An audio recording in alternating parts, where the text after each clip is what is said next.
문학사의 길이 남은 해밍웨이의 아주 짧은 소설 하나를 떠올려 보십시오. 팝니다. 아기 신발. 한 번도 신지 않았음. 단 6단어뿐인 이 문장을 보고 인공지능은 중고 신발 판매 광고라고 분류할지 모릅니다. 하지만 우리는 압니다. 이 짧은 문장 뒤에 숨겨진 부모의 찢어지는 슬픔과 말로 다할 수 없는 상실의 서사를 말이죠.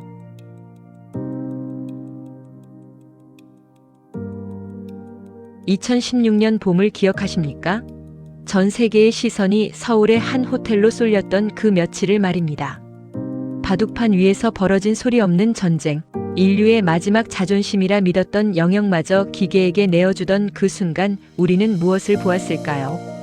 단순히 한 판의 게임이 끝난 것이 아닙니다. 어쩌면 인간의 쓸모가 유통기한을 다했다는 선고처럼 들렸을지도 모릅니다. 그때 우리가 느낀 것은 단순한 패배감이 아니라 내 자리가 사라질지도 모른다는 실존적 공포였습니다.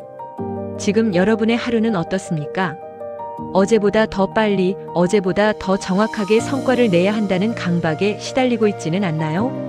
우리는 어느덧 스스로를 데이터로 증명해야 하는 시대에 살고 있습니다. 아침에 눈을 뜨면 수면의 질을 앱이 평가해주고 오늘 무슨 일을 해야 할지 알고리즘이 추천합니다. 인간의 직관과 감각이 설 자리는 점점 좁아지고 기계의 효율성이라는 거대한 벽 앞에서 우리는 한없이 작아집니다. 나보다 더 똑똑하고 지치지도 않는 존재가 내 일을 대신하는 세상에서 과연 인간으로 산다는 것은 어떤 의미일까요? 알파고의 눈물을 상상해 본 적이 있습니까? 사실 기계는 울지 않습니다. 승리의 희열도 패배의 굴욕도 모릅니다. 오직 0과 1의 조합, 최적의 확률만을 계산할 뿐이죠. 반면 당시 이세돌의 손끝은 미세하게 떨리고 있었습니다. 그 떨림은 공포이자 경외였고 동시에 살아있다는 가장 강력한 증거였습니다. 기계가 도달할 수 없는 그 지점, 즉 두려움을 안고도 술을 두는 용기가 바로 인간만이 가진 유일한 영토입니다. 우리는 계산기가 되기 위해 태어난 것이 아니라 그 계산 너머의 가치를 느끼기 위해 태어났기 때문입니다. 우리는 지금 거대한 거울 앞에 서 있는 것과 같습니다. AI라는 정교한 거울은 우리에게 묻습니다. 너의 계산이 나보다 빠른가? 너의 기억력이 나보다 정확한가? 라고 말이죠. 만약 우리가 기계와 똑같은 방식으로 경쟁하려 한다면 우리는 결코 이길 수 없습니다. 그것은 마치 자동차와 달리기 시합을 하는 것과 같습니다. 하지만 기억해야 합니다. 자동차가 발명되었다고 해서 인간의 걷기가 무의미해진 것은 아닙니다. 오히려 걷기는 이제 단순한 이동을 넘어 사유와 건강, 예술의 영역으로 진화했습니다. 역사는 반복됩니다. 우리가 겪는 이 혼란은 사실 인류가 새로운 도구를 손에 쥘 때마다 겪었던 통과 의례와도 같습니다. 그렇다면 인류는 이전에도 이런 거대한 파도를 만난 적이 있었을까요? 예, 있었습니다. 그리고 그때마다 우리는 뜨겁게 저항하고 또 적응해왔죠. 250년 전 차가운 쇠붙이가 인간의 일자리를 통째로 앗아가던 그 서슬퍼런 현장으로 가보겠습니다. 그곳엔 절망 끝에 망치를 든 사람들이 있었습니다. 1811년 영국 노팅엄의 깊은 밤을 상상해 보십시오. 차가운 빗줄기를 뚫고 검은 그림자들이 공장 담벼락을 넘습니다. 그들의 손에는 거대한 망치가 들려 있었죠. 쾅쾅. 정적을 깨는 둔탁한 소리와 함께 최신식 직조기들이 형체도 없이 부서져 나갑니다. 이들은 왜 기계를 파괴했을까요? 단순히 일자리를 뺏겨서였을까요? 아니면 기계라는 괴물에게 영혼을 잠식당하는 기분을 느꼈던 걸까요? 이것이 바로 전설적인 레드러드의 이름을 딴 러다이트 운동의 시작입니다. 오늘날 우리는 이들을 시대에 뒤처진 어리석은 자들이라 부르기도 합니다. 하지만 과연 그럴까요? 그들의 분노 뒤에는 처절한 공포가 숨어 있었습니다. 수십 년간 숙련해온 기술이 단 한 대의 기계에 의해 무용지물이 되는 순간 그들은 자신의 존재 가치마저 부정당했다고 느꼈던 겁니다. 지금 우리가 챗GPT의 화려한 문장 앞에서 혹은 정교한 AI 그림 앞에서 느끼는 그 서늘한 기분과 사실 크게 다르지 않습니다. 250년 전의 그 유령들이 지금 우리 곁을 다시 배회하고 있는 셈이죠. 당시 자본가들은 효율성을 외쳤습니다. 더 많이, 더 빨리, 더 싸게. 인간의 숙련도나 장인 정신은 비효율이라는 이름 아래 제거되어야 할 대상이었습니다. 기계는 지치지 않았고 불평하지 않았으며 밤새도록 일했습니다. 공장의 굴뚝에서 뿜어져 나오는 검은 연기는 인류의 진보를 상징했지만 그 아래에서 삶의 터전을 잃은 노동자들의 눈물은 그 연기에 가려 보이지 않았습니다. 효율성이라는 신이 지배하는 세상에서 인간은 어느덧 기계의 부속품으로 전락하고 말았습니다. 그런데 여기서 우리는 아주 중요한 질문을 던져야 합니다. 기계가 모든 것을 대체한 이후 인간은 정말 멸종했습니까? 아닙니다. 오히려 우리는 그 기계가 만들어내지 못하는 것들에 집중하기 시작했습니다.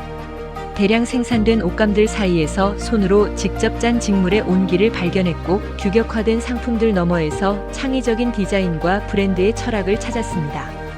기술이 우리의 손과 발을 대신하자 역설적으로 우리의 머리와 가슴은 더 높은 곳을 향하게 된 겁니다.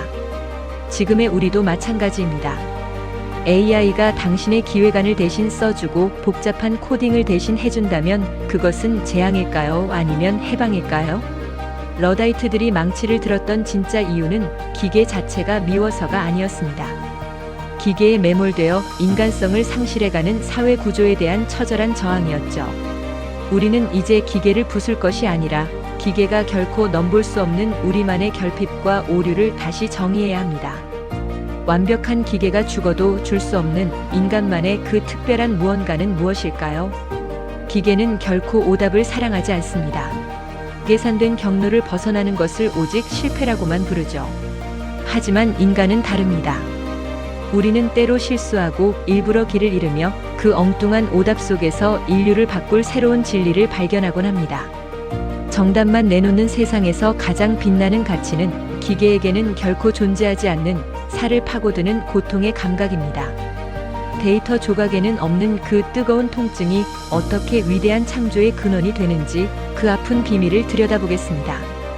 역설적이게도 아름다운 오답입니다. AI가 죽어도 흉내낼 수 없는 인간의 그 위대한 허점, 그 가슴 뛰는 오답의 세계로 한 걸음 더 들어가 보겠습니다.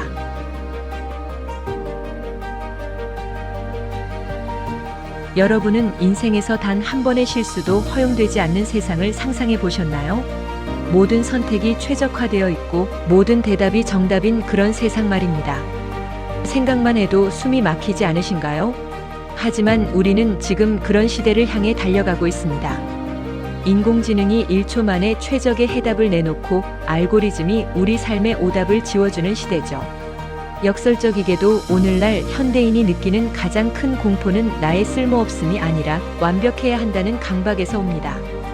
정답만을 말하는 기계들 사이에서 우리는 자신의 실수를 수치로 느끼기 시작했습니다. 하지만 여러분, 인류의 역사를 바꾼 결정적 순간들은 사실 지저분한 책상과 엉뚱한 실수에서 시작되었다는 사실을 기억해야 합니다. 1928년 런던, 알렉산더 플레밍의 실험실을 떠올려 보십시오. 그는 휴가를 떠나기 전 배양 접시를 깨끗이 닦지 않았습니다. 기계였다면 오염이나 오류로 분류되어 즉시 폐기되었을 그 지저분한 푸른 곰팡이 속에서 인류를 구원한 항생제 페니실린이 탄생했습니다. 완벽한 프로그래밍은 결코 할 수 없는 아름다운 실수가 인류의 수명을 연장한 겁니다. 이것이 바로 인간만이 가진 결핍의 힘입니다. 인공지능은 데이터가 부족하면 멈추거나 헛소리를 하지만 인간은 결핍을 느낄 때 비로소 상상력을 발휘합니다. 배가 고프기에 요리를 발명했고 추위에 떨었기에 집을 지었으며 외로움을 느꼈기에 예술을 만들었습니다. 만약 우리에게 아무런 부족함이 없었다면 지금의 문명은 존재하지 않았을 겁니다. 기계는 주어진 정답의 경로를 가장 빠르게 달려가지만 인간은 길을 잃고 헤매는 과정에서 새로운 대륙을 발견합니다. 효율성이라는 잣대로 보면 길을 잃는 것은 실패지만 인문학의 관점에서 그것은 탐험이라는 이름의 창조적 행위가 됩니다. 우리는 이제 스스로를 성능으로 증명하려는 시도를 멈춰야 합니다. AI와 똑똑함으로 겨루는 것은 계산기와 암산 대결을 하는 것만큼 허망한 일입니다. 대신 우리는 우리의 빈틈을 사랑해야 하죠. 내가 가진 부족함, 내가 저지른 실수, 그리고 남들과 다른 나만의 독특한 취향이 곧 기계가 침범할 수 없는 최후의 영토이기 때문입니다. 기계는 모든 정보를 연결하지만 인간은 자신의 상처와 경험을 엮어 의미를 만들어냅니다. 데이터에는 무게가 없지만 인간의 삶에는 무게가 있는 이유입니다. 결국 AI 시대에 살아남는 법은 더 완벽해지는 것이 아니라 더 인간다워지는 것입니다. 정답의 노예가 되지 말고 오답의 주인이 되십시오. 완벽한 기계가 죽어도 줄 수 없는 인간만의 그 특별한 온기는 바로 우리의 불완전함에서 나옵니다. 그런데 이 불완전함이 빛을 발하기 위해서는 반드시 통과해야 할 관문이 하나 있습니다. 그것은 기계에게는 결코 존재하지 않는 살을 파고드는 고통의 감각입니다. 데이터 조각에는 없는 그 뜨거운 통증이 어떻게 위대한 창조의 근원이 되는지 그 아픈 비밀을 들여다보겠습니다. 여러분은 가슴이 애이는 듯한 통증 때문에 밤을 지새워 본 적이 있으신가요? 사랑하는 이를 잃었을 때의 상실감이나 꿈꿨던 미래가 산산조각 났을 때 느껴지는 그 지독한 고독 말입니다. 인공지능에게 슬픔을 입력하면 눈물이라는 키워드를 즉시 출력합니다. 하지만 기계는 정작 그 눈물의 무게를 알지 못하죠. 슬픔을 데이터로 학습할 수는 있어도 단 한 방울의 눈물 속에 담긴 삶의 고단함을 온몸으로 느껴볼 수는 없기 때문입니다. 이것이 바로 기계는 절대로 넘볼 수 없는 인간만의 고유한 영역, 고통의 질량입니다. 노란색 유체 물감을 짜서 밤하늘의 소용돌이를 그렸던 빈센트 반 고흐를 떠올려 보십시오. 그의 그림이 수백 년이 지난 지금까지도 우리의 심장을 뛰게 하는 이유는 무엇일까요? 단순히 색감이 화려해서가 아닙니다. 그 붓터치 하나하나에 맺힌 극심한 우울과 가난, 그리고 인정받고 싶어 했던 인간적인 갈망이 우리에게 전달되기 때문이죠. 고흐의 예술은 계산된 조합이 아니라 살을 파고드는 고통을 견디다 못해 터져나온 영혼의 비명이었습니다. 만약 고흐의 삶이 평탄하고 매끄러웠다면 우리는 결코 그 뜨거운 별이 빛나는 밤을 만나지 못했을 겁니다. 고통이라는 어둠이 있었기에 별은 비로소 빛날 수 있었습니다. 우리가 사는 현대 사회는 고통을 기피해야 할 질병처럼 취급합니다. SNS에는 매끄럽고 행복한 순간들만 박제되고 조금이라도 우울하거나 뒤처지는 기분이 들면 우리는 스스로를 고장난 기계처럼 여기곤 하죠. 하지만 인문학은 우리에게 전혀 다른 이야기를 들려줍니다. 인간의 위대함은 고통이 없는 상태에서 나오는 것이 아니라 그 고통을 어떻게 서사로 빚어내느냐에서 결정된다는 겁니다. 기계에게 상처는 삭제해야 할 에러일 뿐이지만 인간에게 상처는 새로운 꽃이 피어나는 균열입니다. 여러분이 겪은 시련과 눈물은 결코 낭비된 시간이 아닙니다. 그것은 오직 당신만이 세상에 내놓을 수 있는 고유한 문장이자 기계가 흉내낼 수 없는 창조의 근원입니다. 기계는 완벽함을 추구하지만 인간은 고통을 통해 숭고함에 이릅니다. 아무리 정교한 AI라도 자식을 잃은 부모의 마음을 위로하는 시를 쓸 수는 있지만 그 시에 담긴 진심의 온도는 담아내지 못합니다. 왜냐하면 기계에는 심장이라는 이름의 물리적 통증이 부재하기 때문입니다.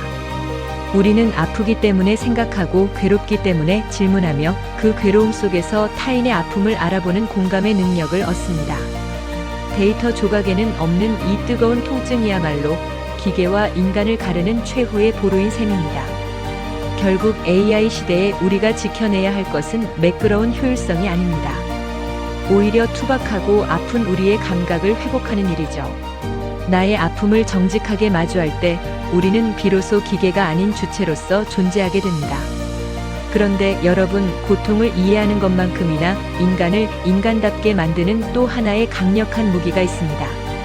그것은 바로 단어와 단어 사이 그 정적 속에 숨겨진 의도를 읽어내는 힘입니다. 이제 우리는 문자 너머의 진실을 꿰뚫어보는 맥락의 지배자가 되어야 합니다.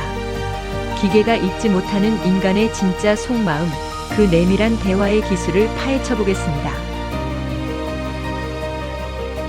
누군가와 대화할 때 상대방이 내 말을 토시 하나 틀리지 않고 받아 적었지만 정작 내 마음은 전혀 알아주지 못해 답답했던 적 없으신가요?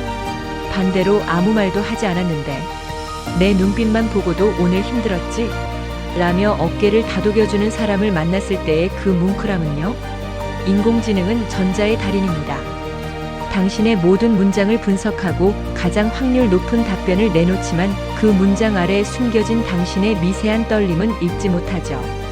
이것이 바로 기계는 죽었다 깨어나도 따라할 수 없는 인간만의 고차원적 지능, 바로 맥락의 힘입니다.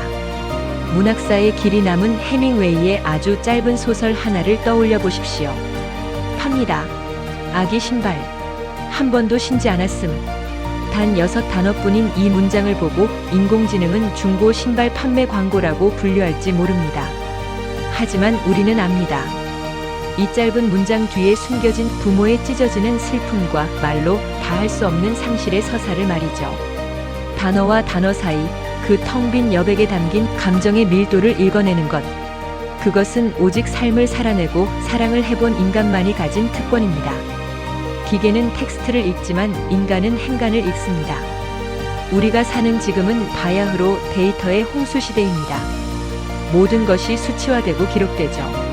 하지만 역설적이게도 진심을 전하는 일은 더 어려워졌습니다. 우리는 메신저의 이모티콘 하나에 고민하고 행여 내 의도가 곡해될까 전전긍긍합니다. 효율성만을 따지는 사회는 우리에게 명확하게 말하라고 강요하지만 사실 인간의 삶에서 가장 중요한 진실은 늘 명확하지 않은 곳에 숨어 있습니다. 연인의 나 화 안 났어라는 말이 정말 화가 나지 않았다는 뜻이 아님을 알아채는 것. 부하 직원의 괜찮습니다. 뒤에 숨은 번아웃을 감지하는 것. 이런 섬세한 공감 능력이 곧 AI 시대의 가장 강력한 생존 전략이 됩니다. 19세기 외교의 전설로 불리는 탈레랑을 보십시오. 그는 화려한 수사보다 상대의 침묵과 표정을 읽어내며 무너져가는 프랑스의 운명을 바꿨습니다. 그는 정보의 양으로 승부하지 않았습니다. 대신 지금 이 순간 상대가 무엇을 갈망하는가라는 맥락을 짚어냈죠. 현대의 우리도 마찬가지입니다. AI가 쏟아내는 수조 개의 정보보다 중요한 것은 그 정보들이 지금 이 상황에서 어떤 의미를 갖는지 해석하는 눈입니다. 기계가 정보의 지배자라면 인간은 그 정보에 생명을 불어넣는 맥락의 지배자가 되어야 합니다. 여러분의 공감 능력은 결코 감성적인 사치가 아닙니다. 그것은 타인의 세계로 들어가는 가장 정교한 열쇠이자 인공지능이 도달할 수 없는 최고의 지능입니다. 기계가 정답을 찾는 동안 우리는 상대의 마음을 찾습니다. 그리고 그 마음을 읽어냈을 때 비로소 진정한 연결이 시작되죠. 이제 우리는 이 맥락을 읽는 눈을 가지고 기계에게 명령을 내리는 자의 위치로 올라서야 합니다. 답을 내놓는 존재가 아닌 답을 이끌어내는 존재가 되는 법. AI 시대의 진짜 권력인 질문의 품격에 대해 이야기해 볼 시간입니다.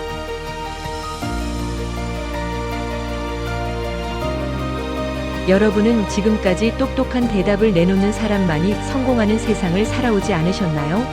시험지 위에서, 면접장에서, 그리고 회의실에서 우리는 늘 정답을 갈구하며 살아왔습니다. 그런데 이제 우리 앞에 인류 역사상 가장 똑똑한 대답 기계가 나타났습니다. 우리가 평생을 공부해도 다 읽지 못할 방대한 데이터를 단 몇 초 만에 요약해주는 AI 말입니다. 여기서 우리는 묘한 무력감을 느낍니다. 대답을 잘하는 게 경쟁력이던 시대는 이제 끝난 것일까? 라는 공포죠. 하지만 진실은 정반대입니다. 대답의 시대가 가고 비로소 질문의 시대가 열린 겁니다. 2400년 전 고대 아테네의 광장을 상상해 보십시오. 그곳엔 스스로 아무것도 모른다고 주장하며 거리의 사람들에게 쉼없이 말을 걸던 한 노인이 있었습니다. 바로 소크라테스입니다. 그는 화려한 지식을 뽐내지 않았습니다. 대신 정의란 무엇인가? 선함이란 무엇인가? 라는 끈질긴 질문을 던졌죠. 사람들은 당황했습니다. 당연하다고 믿었던 것들이 질문 하나에 무너져 내렸기 때문입니다. 소크라테스는 대답을 주는 스승이 아니라 질문을 통해 상대의 머릿속에 잠들어 있던 사유의 근육을 깨우는 산파였습니다. 역사를 바꾼 것은 화려한 궤변이 아니라 본질을 꿰뚫는 단 하나의 날카로운 질문이었습니다. 지금의 AI는 거대한 도서관과 같습니다. 하지만 도서관은 스스로 책을 꺼내 읽지 않습니다. 누군가 문을 열고 들어와 이 주제에 대해 알려줘라고 요청할 때만 가동되죠. 즉 AI라는 거대한 동력원을 움직이는 스위치는 바로 인간의 질문입니다. 요즘 유행하는 프롬프트 엔지니어링이라는 말도 결국 본질은 질문의 품격입니다. 기계에게 어떤 질문을 던지느냐에 따라 돌아오는 대답의 가치가 천차만별로 달라집니다. 얕은 질문에는 얕은 대답이, 깊은 질문에는 인생을 바꿀 통찰이 돌아옵니다. 대답하는 존재는 도구일 뿐이지만 질문하는 존재는 그 도구의 방향을 결정하는 주인입니다. 우리는 그동안 정답을 맞히는 훈련만 받느라 정작 내가 무엇을 궁금해하는지 잊고 살았습니다. 효율성의 논리에 매몰되어 왜? 라고 묻기보다는 어떻게 빨리? 에만 집중해왔죠. 하지만 AI 시대에 우리가 회복해야 할 주권은 바로 이 왜라는 의문 부호입니다. 이 기술이 왜 필요한가? 이 일이 내 삶에 어떤 의미가 있는가? 라고 묻지 않는다면 우리는 기계가 내놓은 매끄러운 정답의 노예가 될 수밖에 없습니다. 질문은 기계의 계산 속도를 멈추고 인간의 사유를 시작하게 만드는 가장 강력한 브레이크이자 가속 페달입니다. 결국 AI 시대의 진짜 권력은 지식의 양이 아니라 질문의 깊이에서 나옵니다. 모르는 것을 부끄러워하지 마십시오. 오히려 아무것도 궁금해하지 않는 태도를 경계해야 합니다. 여러분의 질문이 날카로워질수록 AI는 여러분을 대체하는 위협이 아니라 여러분의 세계를 확장하는 가장 충직한 조력자가 될 것입니다. 질문하는 인간은 결코 도태되지 않습니다. 오히려 그 질문들을 엮어 자신만의 유일한 지도를 그려나가죠. 그렇다면 이렇게 얻은 수많은 질문과 대답을 우리는 어떻게 우리의 삶으로 연결해야 할까요? 파편화된 정보를 모아 하나의 거대한 줄기로 엮어내는 힘, 지혜의 영역으로 들어가 보겠습니다. 스마트폰 하나로 인류가 쌓아온 모든 지식에 접속할 수 있는 시대, 여러분은 그 어느 때보다 똑똑해졌다고 느끼시나요? 우리는 매일 수천 개의 정보를 머릿속에 집어넣고 알고리즘이 떠먹여주는 지식을 소비합니다. 하지만 역설적이게도 우리 마음의 허기는 더 깊어만 가죠. 정보는 넘쳐나는데 정작 내 삶의 문제를 해결할 단 하나의 지혜를 찾기는 왜 이토록 어려운 걸까요? 이것이 바로 지식의 홍수 속에서 고립된 현대인의 비극이자 AI 시대에 우리가 반드시 풀어야 할 숙제입니다. 15세기 르네상스 시대를 꽃피웠던 천재 레오나르도 다빈치의 작업실을 상상해 보십시오. 그의 수첩에는 해부학도면 옆에 비행기의 설계도가 그려져 있고 그 사이에는 요리 레시피와 철학적 문장들이 뒤섞여 있었습니다.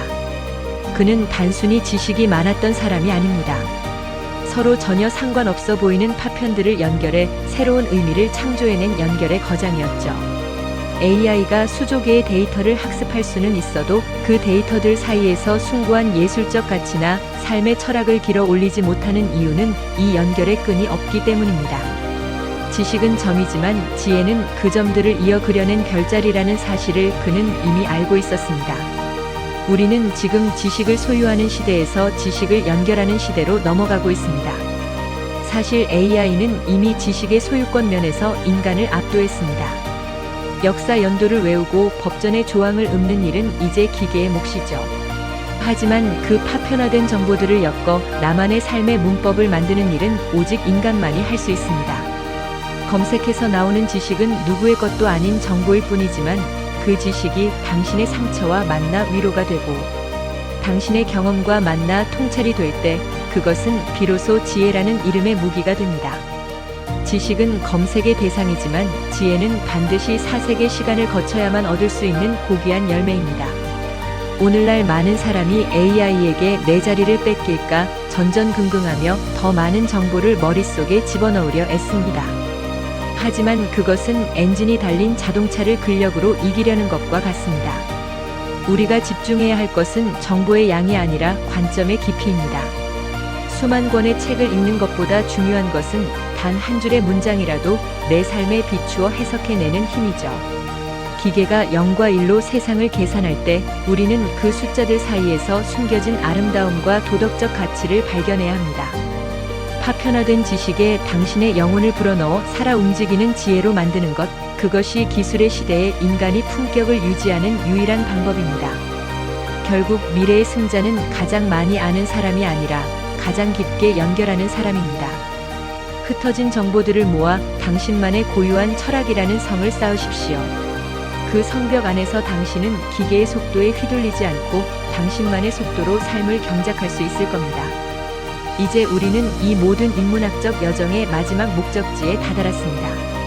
수많은 데이터와 지식, 그리고 타인의 시선 너머에 존재하는 가장 단단한 실체에 대해 이야기할 때입니다. 세상 그 어떤 고성능 AI도 결코 복제할 수 없는 지구상의 단 하나뿐인 당신만의 유일무이한 고유성은 어디서 오는 것일까요? 여러분은 거대한 기계 장치 속에 교체 가능한 부품처럼 느껴질 때가 없으신가요?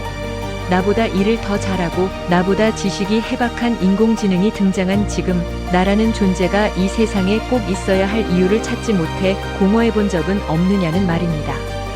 오늘 우리가 이 긴 여정의 끝에서 마주해야 할 진실은 명확합니다. 인공지능이 당신의 기능을 대신할 수는 있어도 당신의 존재를 대신할 수는 없다는 사실입니다. 수만 년 전 라스코 동굴의 어두운 벽면에 자신의 손바닥을 대고 붉은 흙을 뿜어 자국을 남겼던 한 인간을 상상해 보십시오. 그는 왜 그런 수고로움을 감수했을까요? 사냥을 더 잘하기 위한 효율적인 행동도 생존을 위한 필수적인 계산도 아니었습니다. 그저 내가 여기 있었다는 오직 나만이 가질 수 있는 이 순간의 고유성을 우주에 선포하고 싶었던 겁니다. 그 투박한 손자국은 수만 년이 흐른 지금까지도 우리에게 뭉클한 전율을 줍니다. 기계가 찍어낸 완벽한 그래픽이 줄 수 없는 한 인간의 생애가 담긴 뜨거운 아우라가 거기 있기 때문입니다. 인공지능은 수조 개의 데이터를 버무려 가장 확률 높은 정답을 내놓습니다. 하지만 당신의 삶은 확률로 계산되지 않는 의외성의 연속입니다.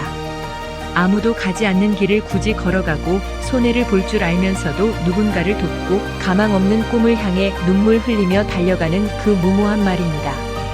알고리즘의 눈으로 보면 그것은 비효율적인 오류일 뿐이지만 인문학의 눈으로 보면 그것이야말로 인간을 인간이게 만드는 가장 고귀한 가치입니다. 인공지능은 모든 인간의 평균치를 흉내내지만 당신은 그 평균치를 깨뜨리는 단 하나의 예외입니다. 우리는 이제 인공지능과 경쟁하며 스스로를 성능 좋은 기계로 만들려는 시도를 멈춰야 합니다. 대신 우리는 더 깊게 느끼고 더 뜨겁게 사랑하며 더 치열하게 고민하는 고유한 인간이 되어야 하죠. 당신이 아침에 마시는 커피 한 잔의 향기, 사랑하는 이의 손을 잡을 때 느껴지는 온기, 그리고 실패의 쓴맛을 본 뒤에 얻은 단단한 깨달음. 이 모든 것은 데이터로 전송될 수 없는 오직 당신만의 것입니다. 당신의 상처와 결핍, 그리고 남들과 다른 그 독특한 시선이야말로 기계가 결코 복제할 수 없는 당신만의 지문입니다. 세상은 자꾸만 당신에게 더 빠르고 더 정확하고 더 완벽해지라고 다그칩니다. 하지만 기억하십시오. 세상이 당신에게 요구하는 것은 당신의 쓸모일지 모르나 세상이 당신을 기억하는 방식은 당신의 고유함일 것입니다. 기계가 모든 대답을 내놓는 시대에 우리가 지켜내야 할 것은 나로 존재할 용기입니다. 질문을 멈추지 마십시오. 감각을 닫지 마십시오. 당신의 삶이라는 캔버스에 당신만의 색깔로 오답을 그려나가는 것을 두려워하지 마십시오. 이것으로 인공지능 시대에 인간으로 살아남기 위한 8가지 사유를 마칩니다. 하지만 여러분의 진짜 이야기는 이제부터 시작입니다. 화면 속의 정답에서 고개를 들어 당신의 삶이라는 가장 뜨거운 현장으로 나아가십시오. 인공지능이 결코 닿을 수 없는 당신만의 유일무이한 영토에서 당신은 이미 충분히 아름답고 존엄한 존재입니다. 인문학이라는 무기를 들고 당신만의 길을 개척해 나갈 당신의 내일을 진심으로 응원합니다.